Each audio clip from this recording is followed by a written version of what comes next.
ہمارے ساتھ ہوا یہ ہے بہت بڑا حادثہ کہ اس دین اور قرآن کے جو سب ٹائٹل تھے اور جو فٹ نوٹ تھے وہ اصل دین بن گئے کہ حج کا پورا فوکس یہ تھا کہ ایجوکیٹ کرنا ہے آپ کو ماسز کو. وہاں تو اب ایسا ہو گیا ہے کہ آپ کو لگا دیا انہوں نے کہ بھائی یہ حج نام ہے اس چیز کا کہ آپ طواف کریں، حج نام ہے اس چیز کا کہ خاموشی کے ساتھ صحیح کریں اور اپنی بس پکڑیں، اپنا جہاز پکڑیں اور اپنے اپنے گھر جا کے تسبیح سنبھالیں اور گھر میں بیٹھ جائیں. کہ قرآن کو اگر ایک جاہل آدمی بھی پڑھے گا نا گاؤں کا تو سرسری طور پر آن سرفیس تو اس کے لیے بھی میسیج ہے، لیکن قرآن کا اصل اعجاز ہے تدبر. تو اللہ ان کے لیے خضر یا لائک آف خضر اس دنیا میں بھیجتا ہے کہ نیک بندوں کی اللہ ان کے ذریعے مدد کراتا ہے. علم کے لیے صحبت.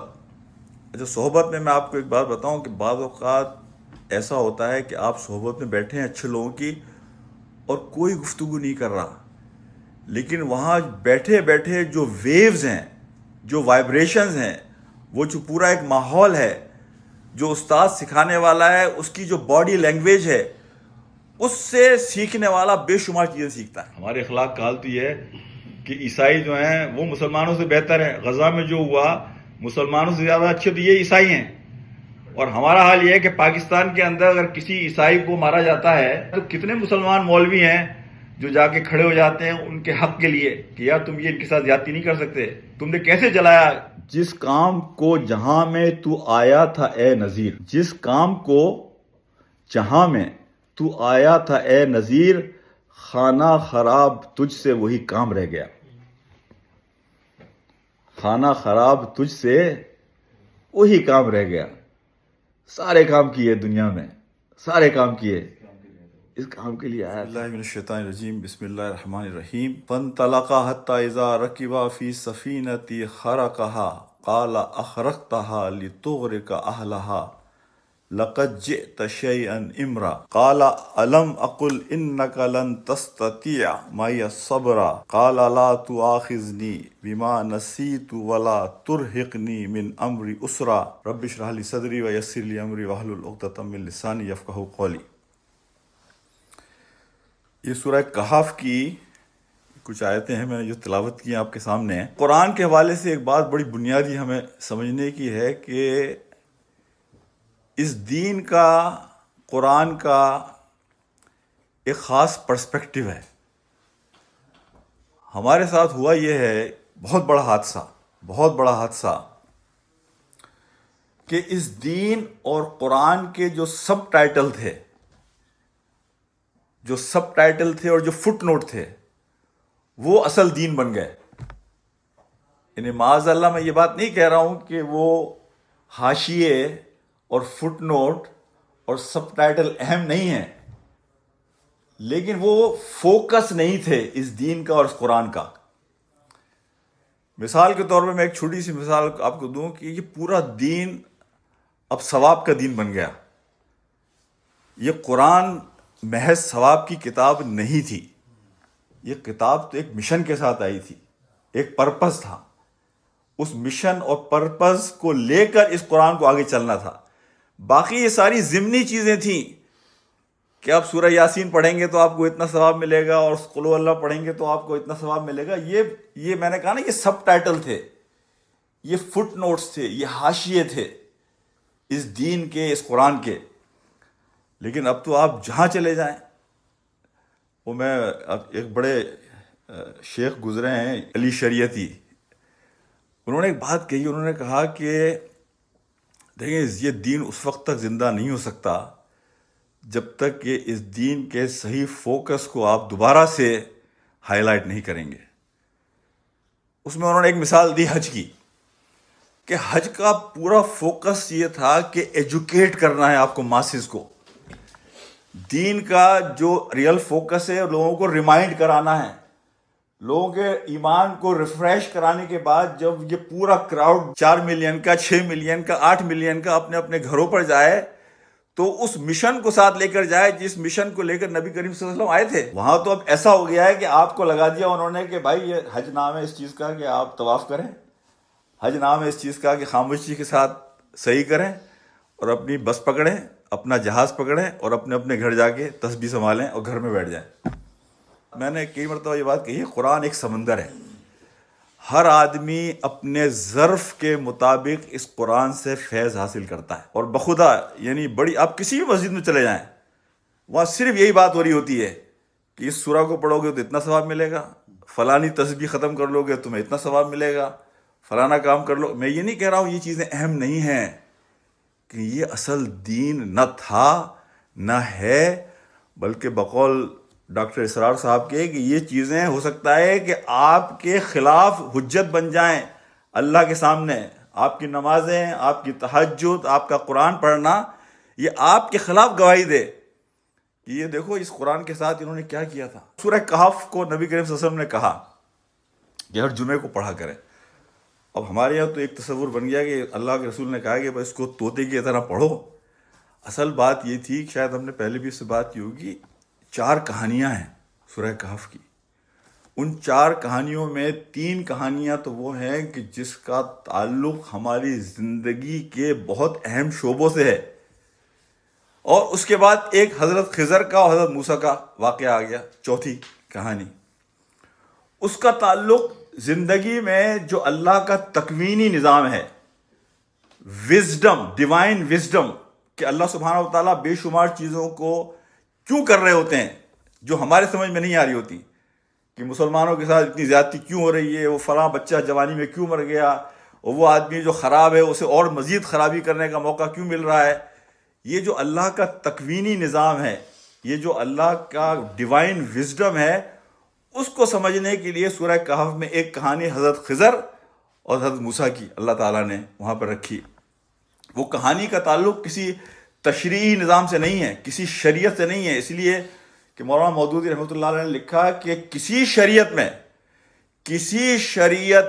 اگر کسی کے اوپر الہام بھی ہو تو اسے اس بات کی اجازت نہیں ہے کہ وہ کام کرے جو حضرت خضر نے کیے۔ اس کی تھوڑی سی تفصیل میں نے آپ کشتی میں سوراخ کر دیا، ایک بچے کو جان سے مار دیا، ایک شہر میں گئے ہیں وہاں لوگ آپ کو کھانا کھلانے کے لیے تیار نہیں ہیں، آپ نے بغیر معاوضے کے وہاں دیوار کھڑی کر دی۔ تو آج ہم اس پہ بات کریں گے، تو اس میں ہم کئی چیزیں ہیں کہ جو سورہ کہف کو اگر آپ سمجھ کے پڑھیں تو ہر جمعے سورہ کہف ہماری زندگی کے بٹن کو ریسیٹ کرتی ہے، ہمیں سمجھاتی ہے کہ دیکھو زندگی میں سب سے اہم چیز تمہارا ایمان ہے۔ دیکھو اگر اللہ نے تمہیں مال دیا ہے تو اللہ کے شکر گزار بندے بن کر رہنا اور عاجز بندے بن کر رہنا۔ اگر تمہیں اللہ سبحانہ و تعالیٰ نے اختیار دیا ہے کسی بھی دائرے میں، تو اس کی سب سے بڑی اہم چیز یہ ہے کہ تم اللہ کے عاجز بندے بن کے رہو اور اللہ کی مخلوق کے خدمتگار بن کے رہو۔ عاجز بندے اور خدمتگار، اور اس اختیار کا جو اللہ نے تمہیں کسی بھی ڈومین میں دیا ہے اس کا تمہیں جواب دینا ہے۔ تم گھر میں ہو، تم کاروبار میں ہو، تم کمیونٹی میں ہو، تم مسجد کے لیڈر ہو، یہ کوئی ایسا نہیں ان چیکڈ بزنس ہے کہ تم جو چاہے کرتے رہو، نہیں، اختیار کا تمہیں حساب کتاب کرنا ہے۔ قرآن جو ہے نا، قرآن اصل میں آؤٹ لائن دیتا ہے زندگی کی، قرآن اشارے کرتا ہے۔ اسی لیے قرآن کا اصل اعجاز جو ہے وہ یہ ہے کہ قرآن کو اگر ایک جاہل آدمی بھی پڑھے گا نا گاؤں کا، تو سرسری طور پر آن سرفیس تو اس کے لیے بھی میسیج ہے، لیکن قرآن کا اصل اعجاز ہے تدبر۔ قرآن آپ کو صرف اشارہ کرتا ہے۔ اب مثال کے طور پہ اصحاب کہف کا واقعہ تھا، قرآن نے اشارہ کیا کہ لوگ یہ بحث کرتے ہیں کہ وہ 300 سال رہے، اس میں وہ اتنے تھے اور وہ اتنے تھے، لیکن قرآن نے کوئی فائنل کمنٹ نہیں کیا اس کے اوپر، اس لیے کہ بالکل ارریلیونٹ اور غیر اہم چیز ہے۔ زندگی میں انسان کے پاس وقت کم ہے تو زندگی ان چیزوں پہ گزارو جو بالکل فوکس ہو کے گزارو، جو چیزیں جو نہ 3 میں ہے نہ 13 میں ہے، نہ ان سے تمہارے ایمان کا تعلق ہے نہ تمہاری آخرت کا تعلق ہے، ان چیزوں کو چھوڑ دو۔ تو اللہ نے وہاں، اللہ چاہتا تو بتا دیتا کہ وہ اتنے سال رہے، اور یہی بتا دیتا وہ کتنے تھے، لیکن اللہ قرآن میں کبھی بھی ارریلیونٹ چیزوں کا ذکر اس لیے نہیں کرتا کہ وہ ہمارے لیے میسیج ہے کہ زندگی میں بالکل فوکس ہو کے وقت گزارو۔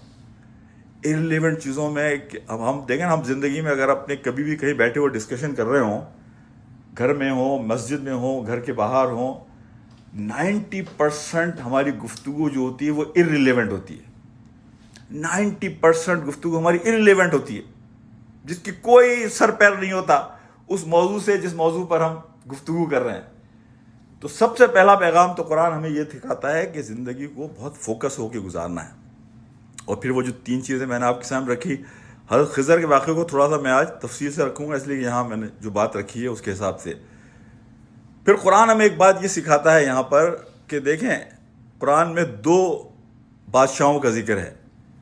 ایک بادشاہ کہہ لیں یا وہ لوگ کہ جنہیں اللہ نے یعنی قوت دی، جو مسلمان تھے.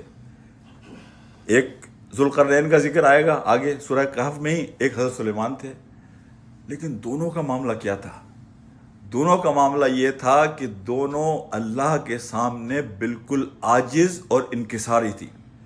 یعنی حضرت سلیمان کا واقعہ آپ سورہ نمل میں پڑھیں، باقی سوروں میں پڑھیں، تو جہاں کہیں ان کے سامنے سچویشن آئی ہے انہوں نے فوری طور کے اوپر اپنے آپ کو جھکا دیا ہے اللہ کے سامنے. رب اوزعنی ان اشکر نعمتک التی انعمت علی وعلی والدی وان اعمل صالحا ترضی، کہ جیسی اللہ کے رسول حضرت سلیمان کے سامنے آئی ہے انہوں نے فوراً اللہ کا شکر کر کے اپنے آپ کو بچھا دیا. اور ذوالقرنین کا بھی یہ لگتا ہے کہ جب بھی لوگوں نے ان سے بات کی انہوں نے کہا میرے اللہ کا شکر ہے، جو کچھ مجھے اس نے دیا ہے وہ بہت کچھ دیا ہے.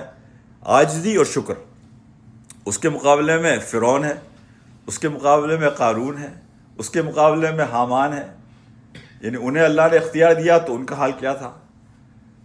دوسری ایک چیز جو ہم یہاں پر انشاءاللہ تعالیٰ سیکھیں گے کہ جو 3 بنیادی چیزیں ہیں، دیکھیں علم اگر آپ کو حاصل کرنا ہے تو حضرت خضر کے واقعے سے ہمیں ملتا ہے یہ بات کہ علم حاصل کرنے کے لیے 3 شرائط ہیں. سب سے پہلی شرط یہ ہے ادب. حضرت خضر سے جب ملاقات ہوئی ہے حضرت موسیٰ علیہ السلام کی تو آپ نے ان کا نام نہیں پوچھا. قرآن میں حضرت خضر کا نام موجود نہیں ہے. یعنی حضرت خضر سے حضرت موسیٰ نے یہ نہیں پوچھا کہ آپ کا نام کیا ہے، آپ کے کریڈنشلز کیا ہیں، بلکہ انہوں نے ادب کے اعتبار سے جو کام فوکس تھا اس بات کو اسی حد تک رکھا. حضرت خضر کے بارے میں ایک بات میں یہاں رکھوں کہ کچھ لوگوں کا خیال ہے کہ وہ اللہ کے نبی تھے، لیکن مولانا مودودی نے اس پہ بڑی تفصیلی سے بحث کی ہے. انہوں نے کہا وہ اللہ کے نبی نہیں ہو سکتے. اس لیے اللہ کے نبی نہیں ہو سکتے کہ اللہ نے جو کام ان سے کرائے ہیں نا، وہ کام یا تو اللہ اپنے فرشتوں سے کراتا ہے یا فرشتوں کی طرح کی کوئی مخلوق ہو کہ جو اللہ کے تکوینی جو قوانین ہیں ان کو ایگزیکیوٹ کرے، ان سے کراتا ہے. اللہ کبھی بھی اس طرح کے کام اپنے کسی نبی سے نہیں کراتا. کسی نبی کی تاریخ میں آپ کو نہیں ملے گا اس نے جا کے بندے کو مار دیا، کسی کا نقصان پہنچا دیا، کہ نہیں. تو مولانا کہتے ہیں کہ وہ اللہ کے نبی نہیں تھے. اور اس سے زیادہ اہم بات یہ ہے کہ یہ ایک کردار ہے. خضر جو ہے، حضرت خضر، یہ ایک کردار ہے. تینوں کہانیاں جو ہے نا حضرت خضر کی کہانی میں، وہ کشتی والا بھی ایک نیک بندہ تھا، اس لیے کہ وہ لوگوں کو رائٹ دیتا تھا جو غریب تھے بغیر پیسے کے. جس بچے کو مارا اس کے بارے میں خود قرآن اس بات کی گواہی دیتا ہے کہ وہ ایک نیک ماں باپ تھے. اور حضرت خضر کہنے لگے کہ اس بات کا امکان تھا کہ یہ بچہ نہ صرف باغی ہوگا بلکہ یہ کفر کے راستے پہ چلے گا. ماں باپ نیک تھے. وہ دیوار جو حضرت خضر نے وہاں اٹھائی، اس بچے کے جو والدین تھے ابوہما صالحہ، وہ بھی نیک تھے. تو یہ بات ایک ذہن میں رکھیں. بہت سارے مفسرین نے یہ بات لکھی ہے کہ اللہ اپنے نیک بندوں کو کبھی اکیلا تنہا نہیں چھوڑتا. یہ اللہ کی بڑی طے شدہ سنت ہے. تو اللہ ان کے لیے خضر یا لائک آف خضر اس دنیا میں بھیجتا ہے کہ نیک بندوں کی اللہ ان کے ذریعے مدد کراتا ہے. یعنی ضروری نہیں ہے جو بندہ آئے گا اس کا نام خضر ہو سکتا ہے اس کا نام شاہد ہو سکتا ہے اس کا نام جاوید ہو، اس کا نام ارشد ہو، اس کا نام، لیکن اللہ بندوں کے دلوں میں بات ڈالتا ہے. اللہ ایسے بندے بھیجتا ہے کہ جو اس کے نیک بندے کسی آزمائش، پریشانی، مشکل سے گزر رہے ہوں تو وہ ان کا سہارا بنے، ان کو شولڈر دیں، انہیں ان کا ہاتھ پکڑے. اور یہ کردار شروع سے تھا. اور یہ کردار انسان جو آخری یعنی ہسٹری میں اگر آپ پڑھیں تو کئی مورخین نے ایسے واقعات لکھے ہیں کہ جہاں لوگوں نے حضرت خضر کو مختلف ادوار میں پہچانا ہے. بہت سارے مورخین نے یہ بات لکھی ہے کہ یعنی اس طرح کی چیزیں ان کے ساتھ واقعات ہوئے ہیں کہ وہ لگا ان کو ایسا کہ جیسے اللہ نے حضرت خضر کو دوبارہ بھیجا ہے. تو یہ حضرت خضر کا جو کردار ہے یہ ایک زندہ کردار ہے کہ جو شروع سے چلا آ رہا ہے اور آخر تک چلتا رہے گا مختلف ناموں کے ساتھ. تو میں نے کہا کہ پہلا علم کے لیے جو شرط ہے وہ ادب ہے. امام شافعی کو جب ان کی والدہ نے امام مالک کے پاس بھیجا ہے تو ان سے کہا کہ پہلے تم امام مالک سے کیا سیکھنا؟ ادب. حدیث بعد میں سیکھنا، پہلے ادب سیکھنا. ہارون رشید کے بارے میں آتا ہے کہ جب وہ اپنے بیٹے کو بھیجا اس نے علم کے لیے شیخ کے پاس، تو ایک دن وہ خود آیا چیک کرنے کے لیے کہ میرا بچہ کیا کر رہا ہے. تو اتفاق کی بات یہ ہے کہ ہارون رشید کا بیٹا جو ہے وہ شیخ کے پیر دھو رہا تھا اس وقت. تو ہارون رشید جب آیا تو وہ شیخ پریشان ہو گیا کہ ہارون رشید دیکھے گا کہ بھائی بادشاہ کا بیٹا استاد صاحب کے پیر دھو رہا ہے. تو ہارون رشید نے کہا کہ میں بہت خوش ہوا یہ دیکھ کر کہ میں یہی دیکھنے آیا تھا کہ میرا بچہ جو ہے وہ کتنا ادب کا اظہار اور مظاہرہ کرتا ہے یعنی اپنے استاد کے سامنے. تو ادب جو ہے وہ علم کے حاصل کرنے کا ایک بہت اہم ذریعہ ہے. اور صبر. اب دیکھیں نا حضرت بار بار حضرت خضر کہہ رہے ہیں کہ انک لن تستطیع معی صبرا، کہ تم صبر نہیں کرو گا. اچھا پہلے شروع صبر کرنے سے پہلے ہی حضرت خضر نے کہا کہ تم صبر نہیں کر سکو گے. اس لیے کہ یہ انسان کی کمزوری ہے کہ اب آپ کسی ان ایکسپیکٹڈ چیز کو دیکھتے ہیں تو ایک بار آدمی کو پریشان ہوتا ہے کہ یار سوال کروں، یہ سوراخ کر دیا اچھی خاصی کشتی میں، اس نے مفت میں ہمیں رائڈ دی، آپ نے کشتی میں سوراخ کر دیا، بچوں کو آپ نے مار دیا. تو یعنی ان ایکسپیکٹڈ چیزیں تھیں. لیکن علم کے لیے صبر. اچھا صبر کے بارے میں لوگوں کو ایک بات کہتا ہوں، دیکھیں صبر، تقدیر اور توکل یہ تینوں ایک ہی ٹرمز ہیں. صبر بھی نام ہے کہ اللہ کی ٹائم لائن کا، کہ اللہ نے ٹائم لائن کیا رکھی ہے. تقدیر بھی یہی ہے کہ نیچر کی ٹائم لائن کیا ہے. اور توکل بھی یہی ہے. یعنی یہ انٹرچینجیبل ہے تینوں معنی، صبر، توکل اور تقدیر. تیسری بڑی اہم شرط ہے علم حاصل کرنے کی، وہ ہے صحبت. اگر حضرت موسیٰ چاہتے تو حضرت خضر سے یہ کہتے کہ ذرا میں بیٹھیں بھائی، مچھلی بھی موجود ہے، کھانا وانا کھاتے ہیں، ذرا آپ جو علم مجھے دینا چاہتے ہیں اللہ نے مجھے نہ، انہوں نے یہ بتایا کہ اللہ نے مجھے آپ کے یہاں بھیجا، آپ جو کچھ بتانا چاہتے ہیں بیٹھتے ہیں ذرا گپ شپ کرتے ہیں، آپ ذرا بتائیے. نہیں، علم کے لیے صحبت.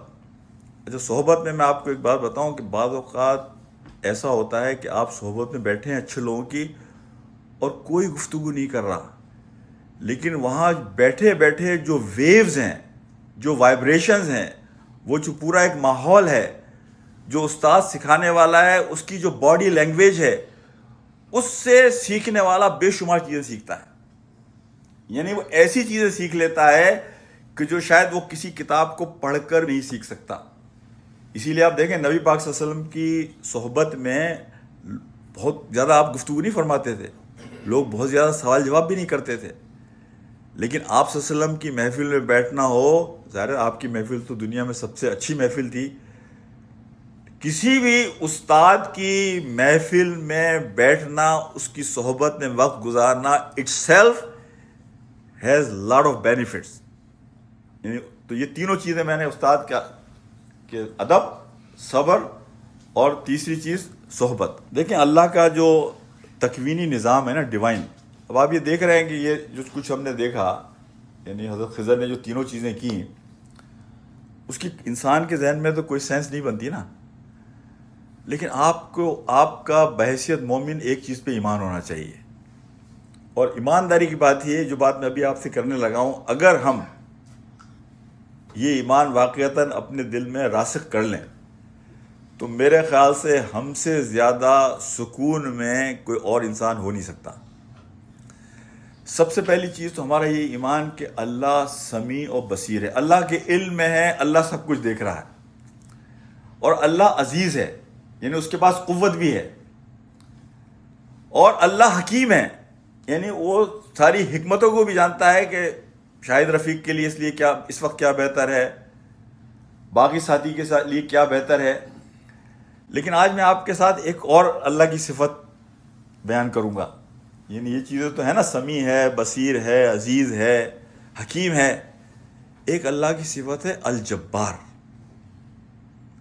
الجبار کا جب ہم نام سنتے ہیں نا تو جبار کے نام کے ساتھ ہی ہمارے ذہن میں مطلب آتا ہے کہ کوئی طاقت اور کوئی انتقام اور کوئی قوت. لیکن دیکھیں 3 بڑے معنی ہیں الجبار کے. سب سے پہلا معنی ہے اس کے دی کمپیلر جو اپنے پلان کو ایگزیکیوٹ کرنے کی ساری طاقت رکھتا ہے الجبار. اور دوسری اس کی ہے دا مائٹی کمپیلر دی مائٹی. لیکن جو تیسری صفت ہے اس الجبار کے معنی میں جو کہ آج کے ہمارے موضوع سے متعلق ہے دا ہیلر. اللہ fixes the affairs of his مخلوق. اللہ fixes the affairs of his مخلوق. یعنی اللہ سبحانہ و تعالی لوگوں کی چیزوں کو اسٹریٹ کرتا ہے, سالو کرتا ہے. اب میں مثال کے طور پہ آپ کو دوں, نبی پاک صلی اللہ علیہ وسلم کے دل میں یہ بات آئی کہ بھائی اللہ تعالیٰ نے مجھے اکیلا چھوڑ دیا. یعنی ہمارے سب کے علم میں بات ہے نا, نبی کے وسلم ایک وقت تک وہی نہیں آئی تو اللہ تعالیٰ نے مجھے اکیلا چھوڑ دیا. اللہ سبحانہ و تعالیٰ نے سورہ والضحیٰ واللیل اذا سجا ما ودعک ربک وما قلی وللآخرۃ خیر لک من الاولی. یعنی پوری صورت نازل ہو گئی کہ نہیں اللہ آپ کو اکیلا کیسے چھوڑے گا. اللہ الجبار ہے, اللہ آپ کے مسائل کو جانتا ہے اور وہ آپ کے مسائل کو فکس کرے گا. حضرت موسیٰ کے بارے میں جب بات آتی ہے کہ جب وہ گئے وہاں مدائن اور حضرت شعیب کی بچیوں کی مدد کر دی تو پھر اس کے بعد حضرت موسیٰ نے دعا کیا کی. حضرت موسیٰ نے کہا فقال ربی انی لما انزلت الی من خیر فقیر, کہ یا اللہ میرے لیے تو نے جو بھی اچھی چیزیں رکھی ہوئی ہیں, جو بھی رزق میرے لیے رکھا ہوا ہے, جو بھی خیر میرے لیے رکھی ہوئی ہے, آج میری کیفیت یہ ہے کہ میں فقیر ہوں. آج میں اس کی ضرورت مجھے محسوس ہوتی ہے. I am in need of what ever you have saved for me. تو اللہ سبحانہ و تعالیٰ نے حضرت موسیٰ کا ہاتھ پکڑا اور دیکھیں کس طریقے سے ان کے, تو اللہ اپنے کسی بندے کو اکیلا نہیں چھوڑتا. الجبار کا مطلب ہے the healer, the one who fixes the affairs of his عبد. تو یہ بالکل جو تینوں کہانیوں کے اندر ہمیں جو ملتا ہے خضر کی, وہ الجبار کی یہ صفت ہے کہ کس طریقے سے اس نے اس کی کشتی کو بچایا اللہ نے, کس طریقے سے اس بچے کے انتقال کے نتیجے میں اللہ نے ایک, اور زندگی میں دیکھیں ایک چیز کو یاد رکھیں, زندگی جو ہے نا ایک کتاب کی طرح ہے. کتاب جس طرح ایک چیپٹر ہوتا ہے نا, ایک چیپٹر ہے جس میں آپ کے ساتھ بہت خطرناک واقعہ ہو گیا, کوئی ٹریجڈی ہو گئی. آپ کا کام یہ کہ اس پیج کو پلٹیں, اگلے پیج پر اللہ نے آپ کے لیے کوئی بہترین چیز رکھی ہوئی ہے جو آپ کا انتظار کر رہی ہے. یہ آپ کا ایمان ہونا چاہیے. یعنی اگر آپ اسی پیج پہ اٹکے رہے, کوئی حادثہ آپ کے ساتھ آ گیا تو پھر تو آپ زندگی بھر میزریبل ہی رہیں گے. آپ سے صرف ریکوائرمنٹ یہ ہے کہ اس پیج کو پلٹیں. اگلے پیج پر آپ کے لیے اللہ نے کوئی ایسی چیز ضرور رکھی ہوئی ہے کہ جس کے نتیجے میں اللہ سبحانہ و تعالیٰ نہ صرف یہ کہ جو کچھ آپ کے ساتھ ہوا اس کا اجر اور ازالہ کرے گا, بلکہ اللہ آپ کو اس سے بہتر چیز دے گا. یہ چیز بھی ہمیں ان ساری کی ساری چیزوں میں ملتی ہے. دیکھیں آپ اور میں, جس طرح میں نے کہا نا کہ اگر ہم اللہ کے بندے بن جائیں, ہم اپنے بچوں کے بارے میں بڑے پریشان رہتے ہیں. ہم نے اکثر, میں نے پہلے بھی اس موضوع پہ بات کی ہے, کبھی ان کا انشورنس خریدنے کی کوشش کرتے ہیں, کبھی ہم بینک بیلنس ان کے لیے چھوڑنے کی کوشش کرتے ہیں. یہ سب چیزیں بھی ٹھیک ہیں. یہ ہمارا مسجد میں اس دن درس تھا, کسی نے سوال بھی کیا یہ, تو میں نے کہا پلاننگ کرنا بہت اچھی چیز ہے اور ٹھیک ہے. یعنی حضرت عبد الرحمن بن عوف رضی اللہ تعالیٰ عنہ نے جب سب کچھ صدقہ دینا چاہا تو اللہ کے رسول نے منع کیا نا انہیں کہ نہیں. انہوں نے کہا آدھا دے دوں, انہوں نے کہا نہیں. انہوں نے کہا 1/3 دے دوں, آپ نے کہا 1/3 دے دو. یعنی اپنے بچوں کو سڑک پر چھوڑنا یہ دین کا کہیں سے بھی کوئی تقاضا نہیں ہے. بچوں کے لیے انتظام کرنا, اسباب جمع کرنا, ان کے لیے پلاننگ کرنا, یہ بڑی اہم چیز ہے. لیکن اس سے زیادہ اہم چیز یہ ہے کہ آپ اپنے معاملات کو, اپنے کردار کو, اپنے دین سے, اللہ سے تعلق کو, اسے ٹھیک رکھیں. بخدا اگر آپ نے وہ ٹھیک رکھا نا, اللہ آپ کو اکیلا نہیں چھوڑے گا. اور میں آپ کو ایک بات کہتا ہوں کہ وہ لوگ کہ جو نیک لوگ ہوتے ہیں کمیونٹی میں اچھی طرح سے رہتے ہیں، کمیونٹی میں انوالو رہتے ہیں، کمیونٹی کے ذریعے اللہ کئی حضرت خضر پیدا کر دیتا ہے آپ کے لیے، جو ان کے بچوں کا سہارا بن جاتے ہیں، جو ان کے بچوں کو اکیلا نہیں چھوڑتے۔ وہ ہمارے ایک شیخ ہیں، اس دن وہ کسی کے انتقال کا واقعہ بتانے لگے، وہ کہنے لگے جس دن انتقال ہوا تو فلانا جو مل آنر تھا وہ پورا بریف کیس لے کر پیسوں کا پہنچ گیا، کہنے لگا بھائی یہ پیسے لو آپ، ان کی پوری فیملی کی ٹیک کیئر ہمیں کرنی ہے۔ مطلب ایک مسکین آدمی تھا، غریب آدمی تھا، نیک آدمی تھا، سچا آدمی تھا، تو پتہ نہیں کہاں سے اللہ انسان کے لیے مدد کے ذرائع جو ہے وہ پیدا کر دیتا ہے۔ تو اللہ تعالیٰ سے ہم دعا کرتے ہیں کہ اللہ ہمیں یہ توفیق دے کہ ہم اپنی چیزوں کو ٹھیک رکھیں، اللہ پر اپنے یقین کو مضبوط کریں اور زندگی کو ایک کتاب کی طرح سمجھیں، اور اللہ کی جو صفات ہیں انہیں ذہن میں تازہ کرنے کی کوشش کرتے رہیں، اور قرآن سے تعلق، قرآن کے مشن کو، قرآن کا جو فوکس ہے اس کو سمجھنے کی کوشش کرتے رہیں۔ یہاں وہاں میں نے ایک شعر سنایا تھا سب کو اکبر الہ آبادی کا اور آپ کو یعنی حیرت ہوگی کہ اتنا سادہ سا شعر ہے، لیکن اللہ کرے کہ ہم حضرات جو ہیں ہماری وہ کیفیت نہ ہو جو اکبر الہ آبادی اس شعر کے اندر یعنی بیان کر رہا ہے۔ جس کام کو جہاں میں تو آیا تھا اے نذیر، جس کام کو جہاں میں تو آیا تھا اے نذیر، خانہ خراب تجھ سے وہی کام رہ گیا، خانہ خراب تجھ سے وہی کام رہ گیا۔ سارے کام کیے دنیا میں، سارے کام کیے، اس کام کے لیے آیا تھا۔ وہ اقسام نے بڑی اچھی مثال دی تھی، آپ کسی ملازم میں کسی کمپنی کے اندر آپ کا باس آپ سے کہتا ہے یار فلانی جگہ جانا، فلانے شہر میں، اور فلانے شہر میں جا کے میرا یہ پیغام جو ہے کمپنی کے فلانے آدمی کو پہنچانا ہے۔ آپ اس شہر میں پہنچے، 5 اسٹار ہوٹل آپ نے بک کی، 200,000 کی کار آپ نے اپنے لیے بک کی، ٹھیک ہے نا، بہترین قسم کے جو کھانے تھے اس شہر کے اندر وہ کھانے آپ نے کھائے، 3 دن 4 دن آپ نے اس ہوٹل کے مزے لیے، کار کے مزے لیے، کھانوں کے مزے لیے، لیکن جس کام سے آپ گئے تھے وہ کام رہ گیا اور آپ واپس آ گئے۔ اب باس آپ کا کیا حشر کرے گا کہ 5 اسٹار ہوٹل کا تمہیں خرچہ دیا، کھانے کے لیے تمہیں بہترین کھانے دیے، تمہارے لیے بہترین کار کا انتظام کیا، پہ بھائی وہی کام نہیں کیا جس کام کے لیے تمہیں بھیجا تھا۔ اللہ نے ہمیں خلیفہ بنا کے بھیجا اس دنیا کے اندر۔ ہمارا حال یہ ہے کہ ہم 5 اسٹار ہوٹل کو بھی انجوائے کر رہے ہیں، اور بندو خان کو اور آغا کو بھی انجوائے کر رہے ہیں، اور بہترین قسم کی مرسیڈیز بھی چلا رہے ہیں، لیکن وہ کام نہیں کر رہے جس کا اکبر الہ آبادی کہہ رہا ہے کہ خانہ خراب تجھ سے وہی کام رہ گیا۔ اللہ تعالیٰ ہماری مدد فرمائے، انشاءاللہ اللہ ہمیں دین کو صحیح معنوں میں سمجھنے کی توفیق عطا فرمائے، اور اس کے مطابق اپنی زندگی کو فوکس کرنے کی توفیق عطا فرمائے، آمین یا رب العالمین۔ اگر کوئی سوال ہے، اس لیے کہ 30 منٹ ہو گئے میری تو گفتگو کے، 30 منٹ ہوتے ہیں، ورنہ جی میں بات کی کہ فٹ نوٹس کے اوپر کہ ان کو ہم نے مین چیز بنا لیا ہے۔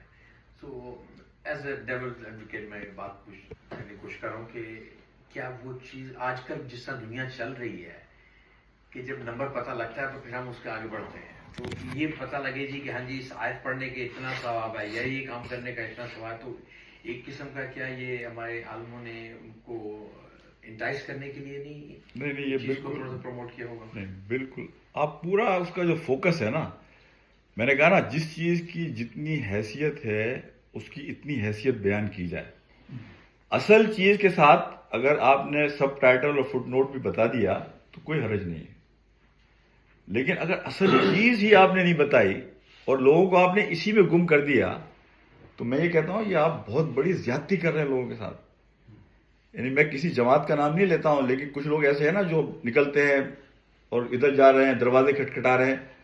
میں بعض اوقات یہ سوچتا ہوں کہ وہ لوگ لوگوں کے دین کو بنانے کے بجائے لوگوں کے دین کو خراب کر رہے ہیں۔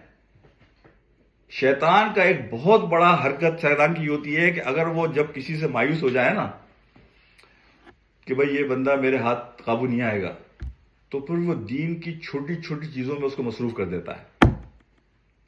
یہ میں نہیں کہہ رہا، یہ خرم مراد صاحب بہت بڑے ہمارے اسکالر گزرے، انہوں نے ایک بات کہی کہ وہ کیا کرتا ہے کہ وہ انسان کو چھوٹی چھوٹی چیزوں میں مصروف کر دیتا ہے کہ یار اس کو اس چھوٹی چھوٹی چیزوں میں فوکس رکھو تاکہ یہ اصل چیز کی طرف جائے ہی نہیں. تو وہ بیچارہ اسی میں لگا رہتا ہے چھوٹی چھوٹی. شیطان کہتا ہے بالکل ٹھیک ہے، اس کو میں نے ٹھکانے لگا دیا. تو میں اس بات کا بالکل قائل ہوں کہ اچھا پھر ہر ایک کا ایک لیول ہوتا ہے. دیکھیں دنیا میں ہم ایکسل کرنے کی کوشش کرتے ہیں نا، ہم زیادہ سے زیادہ، تو آپ لوگوں کو بتائیں. ہو سکتا ہے کہ ہر آدمی اس لیول پہ نہ جا سکے، لیکن کم از کم آدمی کو پتا تو ہو یار مجھے اس لیول پہ جانا ہے. ہو سکتا ہے مجھ جیسا کمزور آدمی ہے وہ اسی پہ اکتفا کر لے، یار بھائی میں یہ کر لوں تو بس. جیسے وہ ایک صحابی کہا تھا، اس نے کہا اللہ کے رسول میں صرف فرض کروں گا جو فرض ہیں، نہ نفل نہ کچھ بھی نہیں، نہ آگے نہ پیچھے. آپ نے کہا اگر یہ کر لے گا تو یہ جنتی ہے. تو ہر ایک کا ایک لیول ہے، لیکن آپ دین کی پوری پکچر تو لوگوں کو دکھائیں، بتائیں کہ دین ہے کیا، یہ کس لیے آیا تھا، اس کا مقصد کیا ہے. پھر اس کے ساتھ یہ ساری کی ساری چیزیں بھی ضمناً اگر ذکر ہوں تو اس میں کوئی حرج نہیں. لیکن اب تو ذکر یہ رہ گیا نا فٹ نوٹ کا اور سب ٹائٹل کا. اب اصل تو چیز کا کوئی ذکر نہ کوئی مولوی کرتا ہے، نہ وہ خود عمل کرتا ہے، نہ کسی مسجد کے خطبے میں بات ہوتی ہے، نہ کہیں اور بات ہوتی ہے. اب تو صرف یہی بات ہوتی ہے کہ بس تم نفل پڑھو، تم یہ نماز پڑھ لو، تم یہ تسبیح کر لو، بس یہ تمہارا دین ہے. نہ معاملات پہ بات ہوتی ہے، نہ اخلاق پہ بات ہوتی ہے. دیکھیں دنیا میں کوئی قوم اس وقت تک ترقی نہیں کر سکتی چاہے آپ زمین و آسمان کو الٹ دیں، اگر وہ علم کے اندر اور قوت کے اندر اور اخلاق کے اندر، علم، قوت اور اخلاق، ان تینوں چیزوں میں ایکسل نہ کرے. یہ دنیا کی تاریخ گواہ ہے، جو سویلائزیشن تباہ ہوئی پیچھے چلی گئیں، چاہے وہ گریک سویلائزیشن ہو، چاہے وہ چائنیز سویلائزیشن ہو، چاہے وہ ہندو سویلائزیشن ہو. اور یہ تینوں سویلائزیشن کو اسلام تو پہنچ ہی نہیں سکا، مسلمان تو اس لیول پہ پہنچ ہی نہیں سکے. لیکن یہ تینوں سویلائزیشن اس لیے ریلیونٹ ہو گئی کہ ان کا زوال ان تینوں چیزوں میں آیا، اخلاق میں بھی آیا، علم میں بھی آیا اور قوت میں بھی آیا. تو اللہ تعالیٰ ہمیں توفیق دے کہ ہم دین کے اپنے اصل فوکس کو سمجھیں گے. تو ہمارے اخلاق کا حال تو یہ ہے کہ عیسائی جو ہیں وہ مسلمانوں سے بہتر ہیں. غزہ میں جو ہوا مسلمانوں سے زیادہ اچھے تو یہ عیسائی ہیں. اور ہمارا حال یہ ہے کہ پاکستان کے اندر اگر کسی عیسائی کو مارا جاتا ہے تو کتنے مسلمان مولوی ہیں جو جا کے کھڑے ہو جاتے ہیں ان کے حق کے لیے کہ یار تم یہ ان کے ساتھ زیادتی نہیں کر سکتے، تم نے کیسے جلایا بے شمار لوگوں کو. سری لنکن کو مار دیا. کتنے لوگ مسلمان ہیں کہ جو کھڑے ہوتے ہیں کہ نہیں تم عیسائیوں کے ساتھ یہ نہیں کر سکتے. وہ ہمارے بزرگ کہنے لگے اب تو مسلمان اور انسان یہ دو تضاد چیزیں ہوتی جا رہی ہیں. یعنی مسلمان کو انسان کہنا جو ہے وہ اس کے ساتھ ایک بہت بڑا سوالیہ نشان بنتا جا رہا ہے. ہمارے اخلاق تو اب اتنے نیچے آ گئے ہیں کہ